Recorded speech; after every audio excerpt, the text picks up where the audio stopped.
Hello there, I'm Lloyd Evans. Welcome to The Bunker. Today, I have the enormous pleasure of speaking to a fellow ex-Jehovah's Witness, Kimberley Black. Welcome. Thank you. Thank you for having me. It's an enormous pleasure. I know you've been through a lot in your life, and some of it relates to your background as a Jehovah's Witness. So I'm quite anxious to explore those issues. How did you first become involved with Jehovah's Witnesses? Well, I was a born-in, so I think I was maybe a year old when my parents kind of became full-fledged witnesses, because I think my older sister, who's 2 years older than me, celebrated one Christmas apparently, and I never celebrated any. So essentially, I was born in. Okay. And, usually this affects one's childhood in profound ways because, there are certain things that you're denied, shall we say. Were you kind of aware of this when you were growing up? Yes. I mean, to be perfectly fair, I had a really happy childhood. That's what I would say to anyone. My parents were loving. My mom was very affectionate. I was an active kid. At school, there were always those things that we all dealt with, like not standing for the national anthem and having to leave the classroom to celebrate any of the holidays, not allowed to do art, not allowed to, get involved with concerts. There were all those kinds of things. But like most of us, that was my normal. So I didn't really look at it any which way other than, okay, that's just what my family believes. So for the most part, I would say I had a really happy childhood. And then at the age of 13, my mom chose to leave my dad.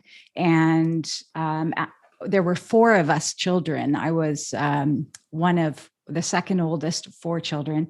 And she left my dad and left us with my dad because in her own mind, she felt that if she took us with her, she'd be sending us to our death at Armageddon.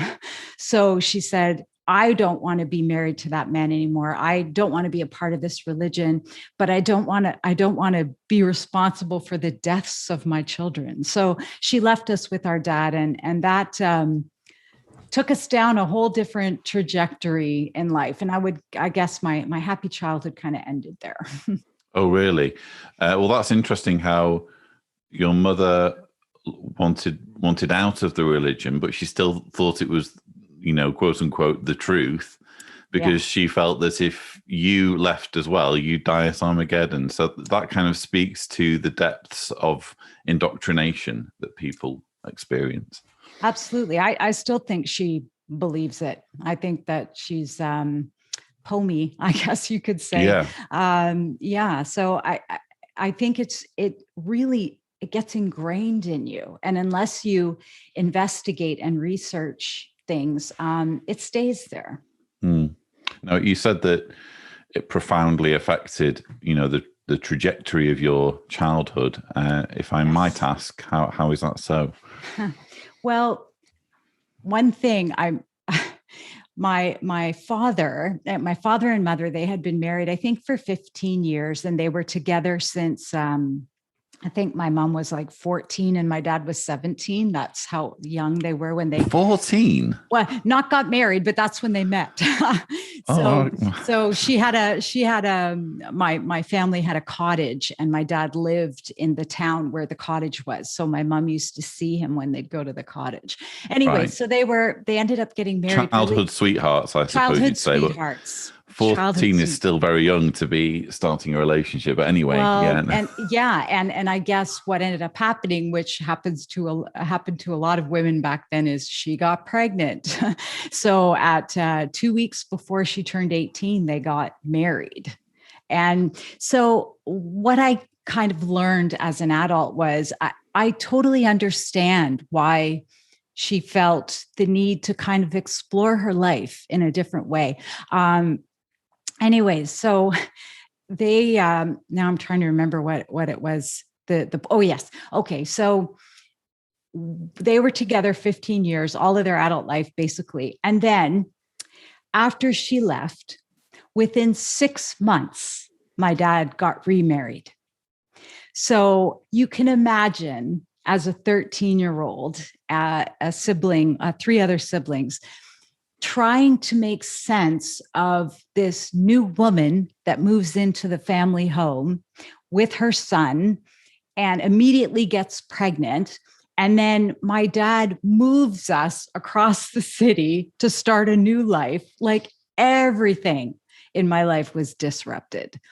So that's why I say, like, it was the end of my happy childhood, and sort of sent me down a trajectory of feeling isolated, kind of lonely, out of place. And when you're a teenager, you have enough things to deal with. So that just heaped on a lot of problems. But anyways, yeah, and that kind of put the end to my feeling connected to the religion as well. Okay. And so did this lead to you kind of drifting away from the religion? Did you find a way to battle through all this?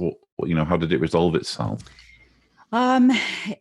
Basically, I drifted, I would say, at that point, because the congregation that we were in with my mom and dad, I felt really connected to that congregation. It was my community, and I didn't really know any different. So when I was separated from that congregation and moved to a congregation across the city, I didn't feel the connection with the new people. I think probably part of that had to do with, the family situation too. But it was a completely different group of people, and I just never made those connections again. So I, started being a rebellious teenager, doing the things teenagers do. And then I guess faded and was out of the religion for, I would say, about 2 or 3 years. And then I started to really miss my father. So when I was, I guess, 18, I said, okay, I'm going to go back to practicing the religion. So I moved in with my aunt and uncle and lived with them for a period of time, started going to the meetings.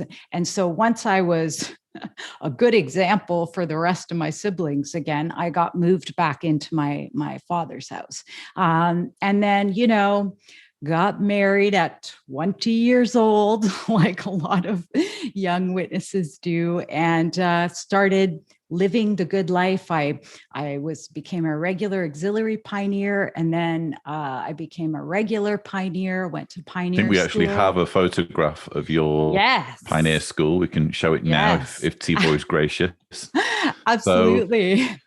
So you were, heavily involved, you could say, in the religion. What confuses me is you said that you led a rebellious life as a teenager. Yes. Should I assume that you got baptized subsequent to returning age 18? Or correct. How did that result? Yes. Okay. I was actually 18 when I got baptized. And it was interesting when I came back, started going to the meetings, then the pressure is put on you to get baptized. And there's a strong feeling of feeling the need to be accepted and approved of, and being baptized was one of those things. So if I became baptized, everyone would accept me. I would be approved of. So yes, when I was 18, I was baptized. Okay. And obviously there's being baptized, there's kind of saying, look, I believe this is the quote unquote the truth. I'm going to throw myself into it. And then pioneering is a whole other thing. Were you pioneering when the requirement was 90 hours? Yes, I was. Did I make 90 hours? Not very often, I have to say. Okay. But at least some of the time you will have made the requirement, presumably. Sometimes I did. Yeah, it was it was really like, again, the decision to do that was when I moved into the congregation once I got married. That congregation in the city had a lot of pioneers. So it was just a foregone conclusion that I would become a pioneer. It was seemed evident. All the girls that were my age that became my friends were pioneers. So they would encourage me, when are you going to start regular pioneering? Whatever. Anyways, I started regular Positive pioneering. peer pressure, I believe. Positive peer pressure. Yes. And it's funny because one of the families in there, the daughters, they're daughters of a very well-known family at Bethel. So I totally understand now why I succumbed to the pressure. And I didn't not like it, in the sense that it was very social. I fit in somewhere. I was accepted. People gave me, privileges and money and all. It becomes part of the whole reputation thing. But I didn't really enjoy it, if we can just say that. It was stressful. I don't like bugging people, knocking on doors. So most of the time, the social aspect of it is what kept me there going. I can relate to that. It's difficult to find positives from devoting dozens of hours every month to badgering total strangers and telling them to change their religion. That can get, the rejection from that can get very draining. Yes. But yeah, you do have this, I don't know, purpose or role, and you do, frequently get to spend time with your friends, or the only people you're allowed to have as friends, which is other Jehovah's Witnesses. So yeah, exactly. And I know at one point we did, there was an opportunity to go. Well, I mean, we drove 18 hours north. I think it was more than 18 hours north, to a small town in Ontario, Canada, to do the preaching work on Indian reserves. So that was kind of interesting, that I think there was about 8 of us got together and drove up there and pitched tents and slept in tents and went in the preaching work. And you really felt like you were doing the population good, and reflecting on that in hindsight, it was, kind of arrogant to assume that my lifestyle is what you should be living, Yeah, the white savior thing. Exactly. Yes. And I didn't realize it back then. You also will feel as though you're preaching to the ends of the earth, conveniently not thinking about the fact that people aren't doing this in Ethiopia or Iraq or, Yes. these parts of the world where, they would literally kill you if you're not of a certain religion. So, yeah, it's very arbitrary, isn't it? The parts of the world where you do this kind of pioneering into the, into new territories. So, how did your life kind of develop from here? Presumably this wasn't sustainable, this level of devotion to the religion. No, I guess I've always kind of been maybe a little bit rebellious, very independent. And even when I was in school, I was always trying to be involved with things like sports and sports teams. You weren't allowed to, but there were certain things I was allowed to do.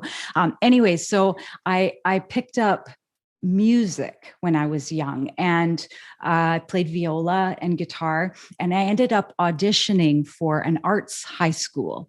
So I was allowed to do that, even though some other witness friends weren't allowed to go to this arts school. But anyways, my point is that I always kind of saw myself doing great things, and accomplishing things and achieving things, I guess you could say. What I found was a lot of my fellow pioneers were progressing and moving on, learning Russian, learning Korean, I think, moving to Bethel. And here I was stuck in the same congregation, married to the same boring guy. I don't mean to be offensive, but I mean, I didn't love him. He was just someone that my father accepted. So I married him in like 10 months after meeting him. So I felt really trapped and like, is this all there is? I'm like 24 years old. Is this my life? Anyway, so I ended up leaving. I left the marriage. I left the religion and I went before the judicial committee, sat before 3 elders, answered a lot of very personal questions, and was disfellowshipped. And I accepted that because I figured I earned it. I earned the disfellowshipping. I deserved it. And then I was disfellowshipped. I think I was, let me see, like about three years I was disfellowshipped. And then again, I missed my dad. So I started thinking, okay, maybe I could go back to the truth, and then I could get the relationship with my dad back again. And it had nothing to do with missing Jehovah or missing the true religion, feeling like I'm going to die at Armageddon. I never even thought about that stuff. It was, I missed my dad. So I started going to the meetings again. And interestingly, where I was working, there was a really nice guy that worked in the kitchen. I worked in a hotel, and he started calling me, and he was a worldly guy, right? So I couldn't try and get reinstated and date a worldly guy. So after 6 months of dating, we got married in order for me to have a better chance of getting reinstated. So you knew that for the reinstatement meeting, the elders would say, you know, what's your current situation, blah, blah, blah. And if you said, well, I'm dating this worldly guy, they would say, well, you need to get rid of him. Yes. But if the worldly guy was in fact your husband, then it was a case of, well, you can't, you know, you've got to stay in that relationship. So you exactly. Hurried into another marriage, it sounds hurried like. Into another marriage. And I mean, the good thing of that marriage that came out of it is my son. And I absolutely love my son. Of course, he's almost 23 years old. So it wasn't all bad. And actually, his father and I have a good relationship. Like we're very amicable. We're friendly. He, you know, checks in on me regularly to see how I'm doing. He checks to see if I have, you know, need anything for Chase, you know, my son. So all's well that ends well in that regard. You know. Okay. But you were still back in the religion then? So I did get reinstated. I don't know, maybe it was like 6 months of sitting at the back of the hall being ignored, you know, the typical thing. So then I got reinstated and, you know, started my life. And my husband at the time was really, really nice. Really, really sweet man. And I have nothing bad to say about him. And he just never really took to the religion. Like he would come to support me, but he never really took to it. And then again, it wasn't long after, I don't know how many years we were together, maybe 4 years, when I realized that, again, I married for the wrong reasons and we split up. And what happened was he was love bombed by people in the congregation because I left again. So he was love bombed, which resulted in him becoming baptized. And ever since then, he attends. I want to be careful I don't say anything I shouldn't say, but let's just say the love bombing is what got him, not a conviction to it being the truth. Okay. Yeah. So you ended up leaving again, did you? Yes. And I was disfellowshipped again and have been disfellowshipped for I don't know, maybe 20, 21, 22 years now. And I haven't gone back since. So as we've already explored in the case of your mother, you know, we've clearly learned that it's possible to leave the religion or be ejected from the religion, but hold on to the indoctrination. So for how long after you left this second time did you hold on to the indoctrination? Let me see, up until maybe 6 months ago. Oh, wow. Wow. So up until 6 months ago, you were thinking that you were going to be destroyed at Armageddon. Absolutely. Wow. Absolutely. And Sorry, I'm going to try not to cry. So, That's Tibor, you're okay. going to have to cut this for a sec. That's okay. It's, you know, I think people can relate to the emotions. These are very emotional. Yeah. I don't mind some emotion showing, but Okay. I guess the emotion comes from a personal trauma that I experienced last summer. The end of July of 2020, I was savagely beaten and sexually assaulted and left for dead overnight in a wooded area not far from my home. I was missing for 14 hours, and the police searched for me with using dogs, using a helicopter, and on foot. And I was found the following morning, and once they rescued me and put me in the ambulance, they took me to the local airport to have me airlifted to a trauma hospital. And I had a cardiac arrest in the ambulance at the airport, so they had to redirect me to the local hospital. And then once I arrived at the hospital, I had 3 more cardiac arrests. So I had a total of 4 cardiac arrests. I had skull fractures, rib fractures, a punctured lung, and the person had shattered my jaw. So it was broken in 2 significant places and shattered. So once I was finally flown to the trauma hospital, they knew they had to reconstruct my jaw, but they thought maybe I was too weak for the surgery. So they put me in a coma for 1 week and waited to see if I would recover. And before they put me in the coma, they did a scan on my brain, and they thought I had global brain damage. So they told my husband, just be prepared to make a decision to pull the plug. So after the week, they said, okay, well, let's do another brain scan, because if she's still a vegetable, then there's really no point in doing the surgery. So they did another brain scan and discovered I had no brain damage. It was a really bizarre thing. Even the surgeon was kind of at a loss for words. So anyways, I was in the hospital and rehab for 2 months, and took about a month before I really started becoming aware of my surroundings. But I'm here now, 10 months later, and I'm doing much better.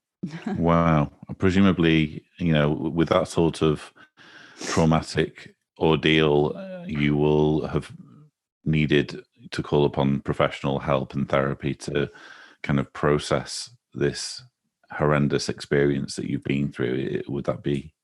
You know, what's interesting is I do. There's a psychiatrist that was assigned to me while I was in rehab, and we talk every couple of months just to catch up on how I'm doing. And apart from that, I haven't got any one-on-one therapy yet, and I will at some point. But to be honest with you, I feel okay. Like mentally, I feel okay. I get emotional because you said, when did I wake up? Basically, that was the illusion. And I didn't wake up until I came home from rehab, and a childhood friend of mine, I don't know if I have her picture because we were baby friends when we were babies. Her dad studied with my dad. That's how he became a witness. Anyway, she for years tried to contact me, and my dad wouldn't give the information of how she could contact me. But once I was attacked, she finally was able to get in contact with me, and she was really happy I wasn't a witness anymore, so she could speak freely. But she's the one that said, oh, have you seen the Leah Remini special? You have to watch it. And I was like, oh, okay. So went through all these hoops to try and get access to this Leah Remini special because you couldn't get it here. Anyways, I paid for it on A&E and got it. And then that's when I was introduced to you. And then your YouTube channel, and then your book. You can see your book right there. And I started reading, and then I read Crisis of Conscience, and my eyes opened up, and I feel so incredibly grateful to you for opening my eyes. And I'm wearing your Shun shirt. I don't know if you noticed that. I had to order it for the interview. But wow. Not only have you opened my eyes, certain family members have also had their eyes open because of you. And you live with so much guilt and internalized blame for years. And I never would read apostate material. I would never watch apostate videos.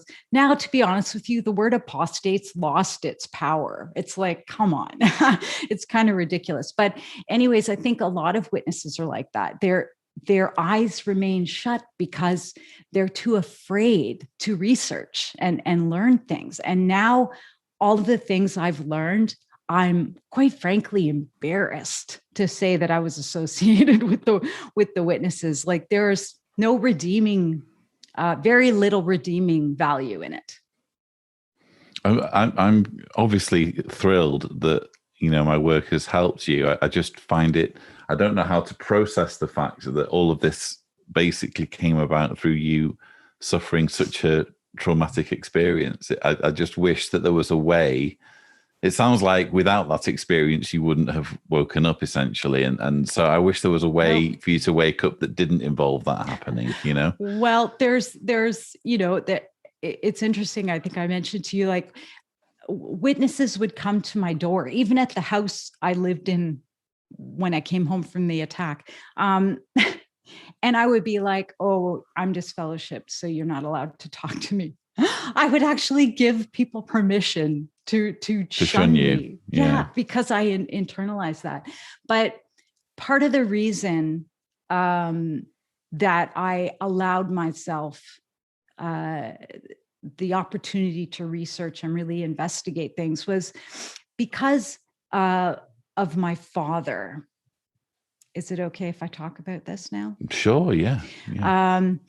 So my father has shunned me ever since I was disfellowshipped. I guess, I expected that. You just accept that that's the way it is. And then once I was attacked, he came back into my life. He would come and visit me at the hospital. He would bring me gifts. He presented himself to the media like, this invested father who really cares about me, and what you would expect of a father. And then about 7 months ago, he disappeared again. I haven't so much as got a text message from him asking, how are you feeling? How's your mental health? How's your physical health? Nothing, no contact at all. So in those times when he kind of stopped contacting me, I was like, something's not right here. Like, why is it that I'm just supposed to accept that there's someone sitting in jail right now awaiting charges on attempted murder of me? I didn't do anything to deserve that. It was random. Why does my father feel it's okay to abandon me again in such circumstances? So it kind of just gave me permission to be like, let me do some research. Let me see what I can find out. And that's what I did. And trying not to be resentful of what I'm learning, but just like with your book, I was like page turner every single morning for like 2-3 hours, reading, going, oh my God. Like, I didn't even know so many things, like even the childhood sex abuse stuff. I had no idea there was a problem. And now I'm well aware that there's a problem. So in addition to the trauma, it was also the frankly appalling behavior of your father in the wake of that trauma that also kind of hurried you along the road to awakening. Correct. And when you were watching the Aftermath special, I mean, presumably, if your friend had said, there's this apostate video that's been on TV that you should watch, maybe you wouldn't have watched it. But the fact that it was an Aftermath, Scientology Aftermath special, did that help you at all in thinking, actually, this is okay to watch? To be honest, yes. How weird is that? Because previously, my one brother that I'm still in contact with, he's not baptized. He's previously given me, oh, you should watch this YouTuber. You should watch this YouTuber. And I never would, I don't know what it was. Like, again, it's like you internalize the blame. Like I deserve to be shunned. But because witnesses are conditioned to be afraid of apostates, probably as much as they're afraid of the demons, I just wouldn't invest any time in stuff like that. So when she said, oh, Leah Remini, I'm like, yeah, I really like her. She goes, you got to watch the special. I'm like, okay. So I went out of my way to find it because, I thought, oh, I'm reconnecting with this childhood friend, like maybe that'll give us something to talk about. And I was just like, interesting. And it just, I guess, was the portal into discovering a lot of other things. Well, I'm delighted. I mean, obviously, being involved in that special was, one of the highlights of my activism career so far. And I sensed when I was doing it that it would do some good. So it's nice that years later, I'm still running into people who've been affected by it. So that's wonderful to hear. Yeah. And so you mentioned that you had I take it that you remarried before the attack. So you have now your third husband, is that right? Yes, I'm married to an absolutely wonderful guy. We've been together over 10 years. And, he's had to listen to me talk about the religion and kind of, he just accepted, okay, well, that's how she was raised. And, just accepted it. But then I never really talked too much to him about it other than, I was disfellowshipped from this religion and these are the basics, right? So when I was attacked and when he observed the treatment, not only of my father, but of his kids who are baptized, 2 of the 3 are faded, and all of their behaviors, but all of them, same thing. Everyone's abandoned me. And it's not like I'm a little kid who needs a lot of attention. It's not that at all. It's just, I'm your family, for God's sake. And you've abandoned me, all of you. It's disgusting. It's absolutely deplorable. So my husband was like, I don't get it. How could you be treated this way? Because his family went out of their way to organize events to raise funds for me, to put on vigils, organized auctions online, and just did a whole bunch of stuff to raise some funds. And his parents, to this day, every single day, call Rob and ask, how's Kim? How's she doing? Why does my family not do that? Yeah, it's deplorable. And what's, ironic about the whole thing is that they view the disfellowshipping provision and by extension the shunning as quote unquote an act of love and, something that's necessary. But here's a clear example of this shunning, this playground behavior, quote unquote, bringing reproach upon Jehovah's name, because the message that's being sent out to your husband as someone who, in the eyes of Jehovah's Witnesses, needs to embrace the religion is steer well clear of these people, because their love is conditional. And even in times of crisis, when a woman's life hangs in the balance, they're willing to, put their beliefs first and completely abandon their humanity. So it's it clearly demonstrates how, even according to the organization's aims and objectives, shunning is counterproductive. It's sending out a message, we are people who will make you forget your humanity. So that's exactly what's happened. Yeah. I mean, in some respects, it's like, am I thankful for it? Because here I am awake now. Well, I guess I've kind of gotten used to being shunned, so it's not anything new. However, in light of all I'm discovering, all I've learned, I realize how incredibly unloving and abusive that kind of treatment is, especially after what I've gone through. And, I'm a strong person. And I mean that in the sense that, I'm doing okay. I'm recovering. Mentally, I feel pretty healthy. So maybe they look at me like, oh, she doesn't need our support. Yes, I do. So luckily,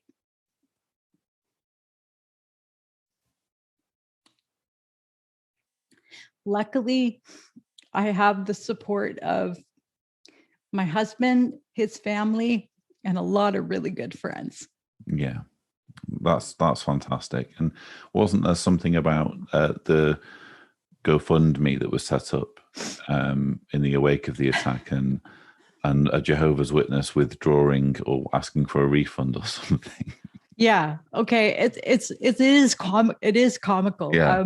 One of the initiatives that was put in place for me was a GoFundMe campaign, and my cousin and sister put it in place, and it absolutely blew up. Like I still scratch my head at how much support I received. But I think a lot of people were really impacted by what was done to me. So thousands of people, I think there was 2,100 people that, and probably 99% of them, I don't even know their names. And what was really touching was, some people would donate like $10, but during a pandemic, when people are losing their jobs and, struggling to make ends meet, the fact that they felt compelled to give me anything just really touched me. So anyways, what my cousin told me was that apparently Jehovah's Witnesses were told not to donate to the GoFundMe. They were told, give the money to her father, my father, who hasn't spoken to me in 20 years. Give donations to help me to him. Really? Anyways, if they did, it never got to me. But what ended up happening was, on my Facebook page, which I've since shut down, there was a woman on there that I grew up with. Like, we were friends from when I was, I don't know, like a kid. But she got disfellowshipped, not around the same time I did, actually. So for 30 years, she was disfellowshipped, and we stayed in touch on Facebook. We didn't spend a lot of time together, but we stayed in touch. So she donated to the GoFundMe. And for some reason, once she got reinstated. I don't know if I mentioned that. She was disfellowshipped for about 30 years, got reinstated, but kept me on her Facebook. Why? I don't know. So after my attack, I started getting all these messages from her, preaching to me, quoting scriptures, telling me, don't forget your roots, come back to Jehovah. And I was just like, come on, if you weren't a witness, if you were in another faith or whatever, and you're, preaching to me, I totally, my ears are open. I'm listening because I get it's coming from the heart. But a person, a JW, that starts preaching, come back to your roots, don't forget about Jehovah. Like, in my head, I'm like, is she counting time right now? Is this for her service report? Why are you even talking to me? Anyways, it was very annoying. So I told her, please stop contacting me. And I blocked her, because I didn't want any more messages from her. So then she reached out to GoFundMe and asked for a refund of her donation, which was made when I was unconscious in the hospital on death's door. Yeah. She wanted a refund for that because apparently I was unappreciative. Yes, I was unappreciative of her preaching at me. Yes, I was. Yeah, Kimberly doesn't appreciate my attempts to exploit her personal tragedy as an opportunity to proselytize. How ungrateful. To count time. Oh dear. Yeah, well, in the mind of a Jehovah's Witness, unfortunately, this sort of thing makes sense, doesn't it? The ends justify the means, I guess unfortunately. Wow. So I'm just glad, I guess, that you've come through that whole experience. I understand when I was looking at the production notes, it said that you had a voicemail question for me. So presumably something about your experience that has, that you want to ask me about. I do. Okay. I do. And it's funny because this particular issue has bothered me for years and I don't know how to get my head around it. So I'm going to kind of summarize what I've written here, if that's okay. Mm-hmm. So I have two half sisters. So my dad, when he remarried, they had more children. So my two baptized half sisters have both faded and live as worldly people. Their parents don't shun them because they've never been held accountable or admitted to their lifestyle, but their parents are fully aware of their disfellowshipping behaviors. My half sisters have taken advantage of the fade loophole, whereas I faced my wrongdoing and took my punishment. My father and stepmother's differential treatment is extremely hypocritical. I owned up to what I did, but my half sisters have not. So they punish me for acting with integrity, I guess you could say, according to Jehovah's Witnesses, while turning a blind eye to the disfellowshipping behaviors of their other daughters. So my half sisters also shun me to appease their parents, I guess, but their own behaviors and lifestyle are contrary to the rules. So I've discussed this actually with one of my half sisters who occasionally talks to me, and she fully agrees with me. She knows there's a clear double standard between how I'm treated and how they are treated. So my question is, am I supposed to be understanding of how my faded half sisters are not shunned and accepting of how they treat me, knowing the predicament they are in? How should I respond to them if they do try and contact me? Is it understandable for me to be offended by how they're treated versus me? Or am I supposed to just accept and be happy for the fact that they've escaped shunning? It's more than one question. It's a tough one. And as I've repeatedly said in my voicemail videos, family is more than just, DNA. We make our own family. You have your relatives, you have people who, you have a DNA connection with, and then you have your actual family, who are the people in your inner circle, people who love you unconditionally for who you are, and who are there for you.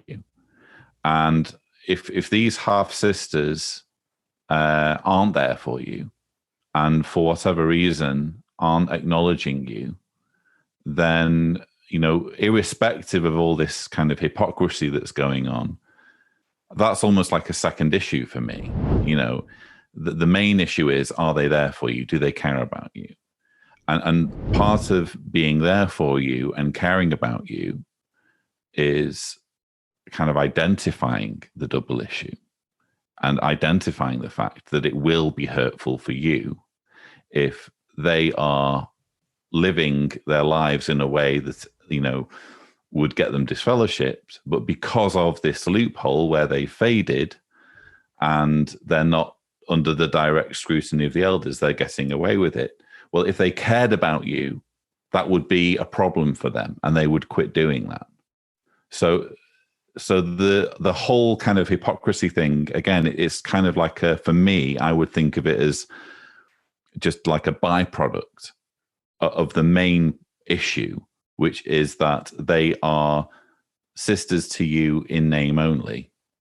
They're not your actual family because they don't love you for who you are.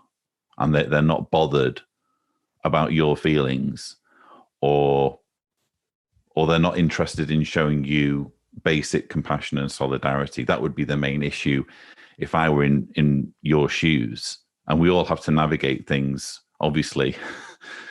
Family situations are rarely uncomplicated. But yeah, I guess if I were in your shoes, I wouldn't feel bad about, I would try to focus less on the resentment over the hypocrisy and more just see this as a byproduct of that central issue, which is that they just don't care. And when there are people who don't care about me, even though they're my blood relatives, what happens is that I initially get pissed off. Yeah. That's, we're inevitably going to feel anger and resentment when people who we thought cared about us, it turns out don't. But what I've found personally in my own family is that this period of being pissed off and angry has like a shelf life, and it just gives way to, I don't care either. Yeah. You don't care about me, I don't care about you. My father, we obviously had the earthquake in December, at the end of December, 6 magnitude earthquake that myself, my wife, and my 2 children survived. Our house was completely, it wasn't damaged, but it was shaking severely, and the earthquakes were continuing. It was a national emergency, and all my dad could do was call some relatives who are Jehovah's Witnesses on my wife's side who aren't even in the country and express concern. Frankly, screw you. Yeah. Your son, your daughter-in-law, and your 2 grandchildren have just been in a 6 magnitude earthquake, and you can't pick up the phone and say, "Are you okay, son?"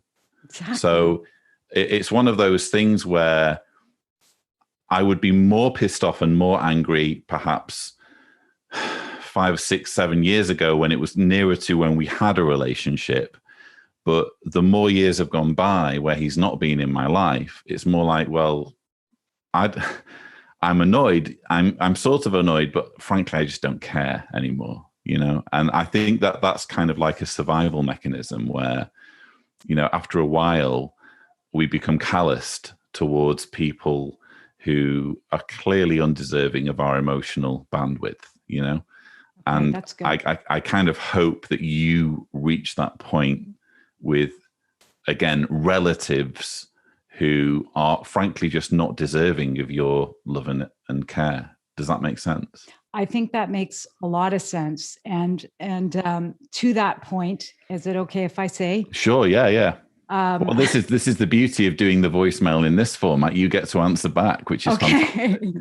Yes, my counter to that. No. Yeah. So a couple of years ago, my sister and her kids temporarily moved into my basement. And my father used to come over to my house to visit my sister and her kids. He would go around the side, knock on her door, and go down to her apartment to visit with her. And after putting up with this a few times, I was like, no. I respect myself too much to allow someone to do this. I'm not going to normalize this batshit crazy juvenile behavior. Yes, Thank you. Thank you. Yeah. So one day I was sitting there working on some homework. I went, screw this. I got up, I went downstairs, and I had it out with them. And I said, when are you going to stop treating me like I don't exist? You're in my house. You don't even say hello to me. When are you going to stop treating me like I don't exist? And he said, you know the rules. And I said, the rules? Your rules, not my rules. The rules. And then I started rhyming off all of the things that his other daughters do. Why don't the rules apply to them? And then I said to him, am I your ticket through Armageddon? Is that why you shun me?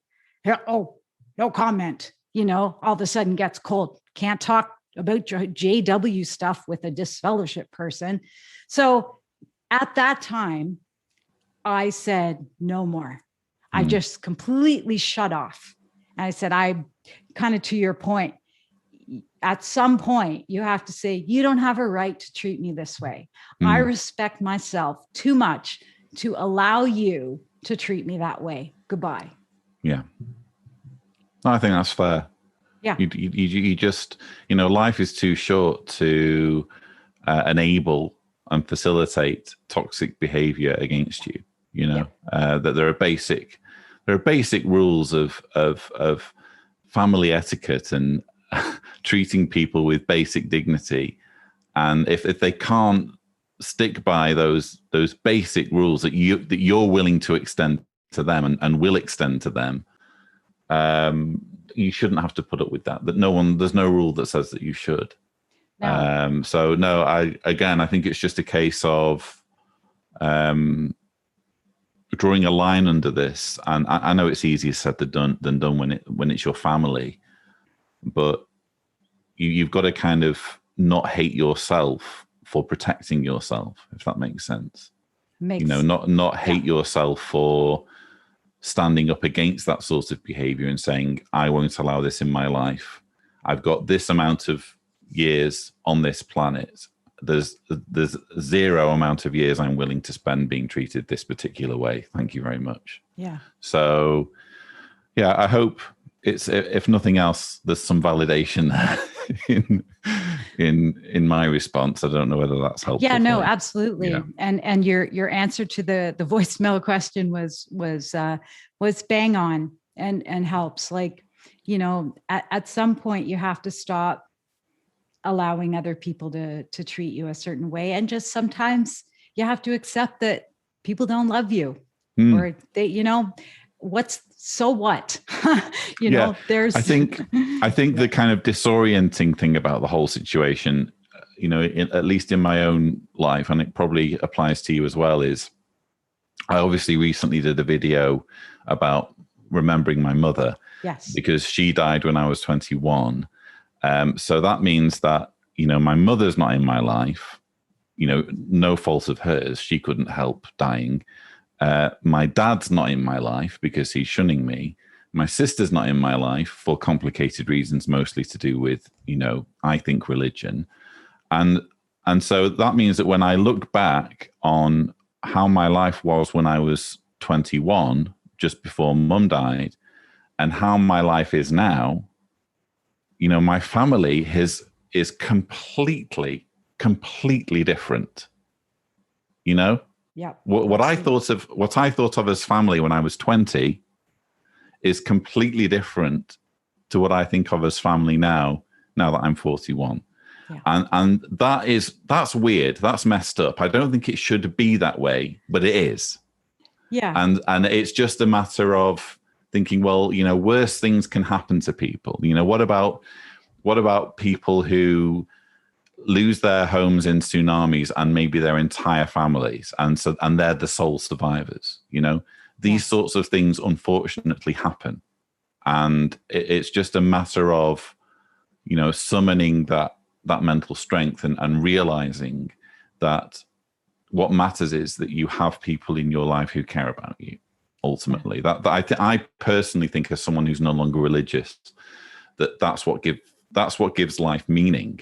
Is those relationships. We're defined by our relationships and by the love that we both receive and give.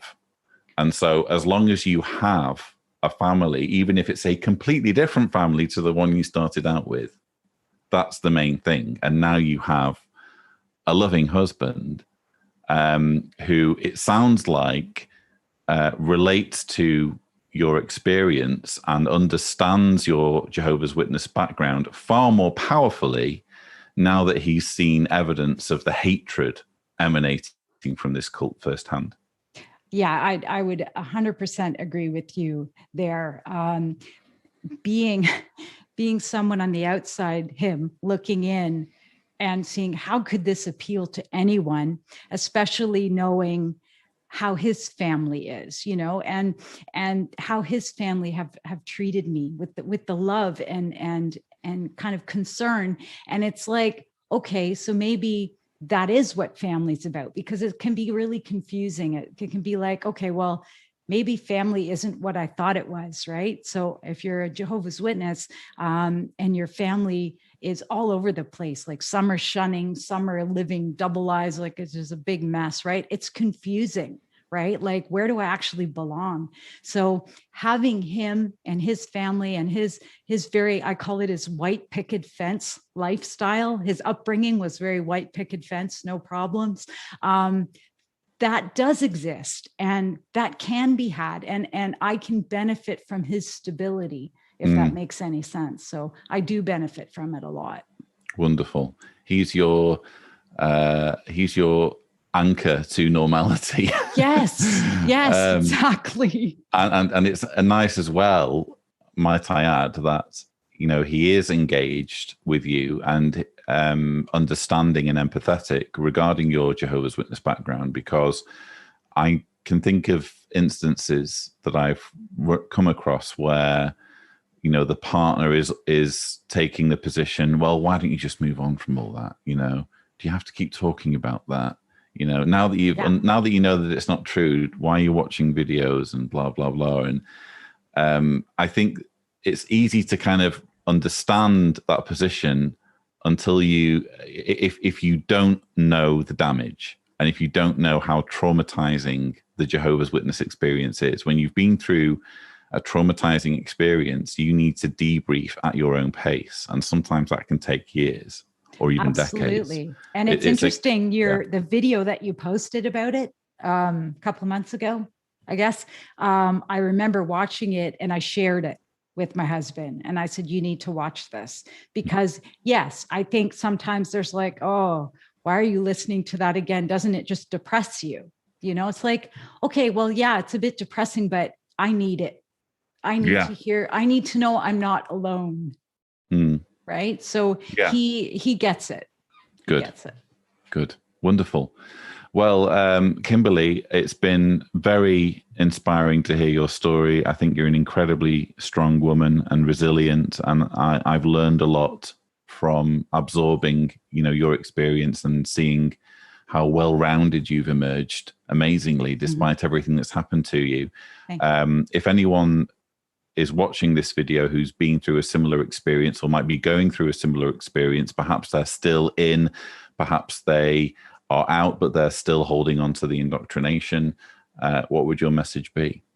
Someone reminded me that you asked this question at the end of videos. So I was like, oh yeah, I got to answer. Okay. So what I wanted to share was a couple of pieces of advice that I got from a therapist years ago. I went to see the therapist for a reason other than the JW experience, but ended up discovering that a lot of what I was going through was because of it.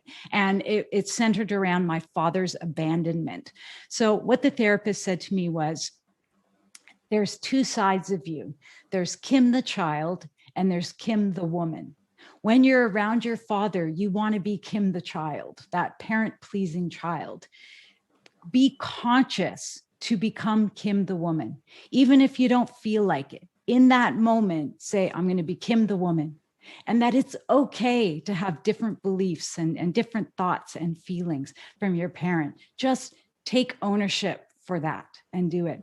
Another piece of advice he gave me was, I remember seeing him, and this time it related to my mother. I didn't want to celebrate Mother's Day. And he said, did you have a happy childhood? And I said, yeah, I had a really happy childhood. And he said, okay, celebrate Mother's Day for the mother you had as a child. So my message to that would be, you may have really fond memories from your childhood. So embrace those memories, be good with those memories. And if they make you sad at some point, feel sad. It's okay to be sad, but don't identify with the sadness. Don't identify with the rejection, because other people's rejection of you has nothing to do with your value as a person. And that's all I'd say. Wonderful. And I like that. I feel like I should call you Kim the woman. It reminds me of the whole, look the man, Pontius Pilate thing, you've arisen Phoenix from the flames as Kim the woman. So Kim that's the wonderful. woman. Yes. Thank you so much. Thank And you. I really appreciate you setting aside time to share your story. Thanks so much, Lloyd. So viewers, I hope you've enjoyed this conversation. I certainly have. Don't forget that to enjoy more such videos, all you need to do is subscribe to the Lloyd Evans channel. But that's all we have time for. I hope you've enjoyed watching. Take care.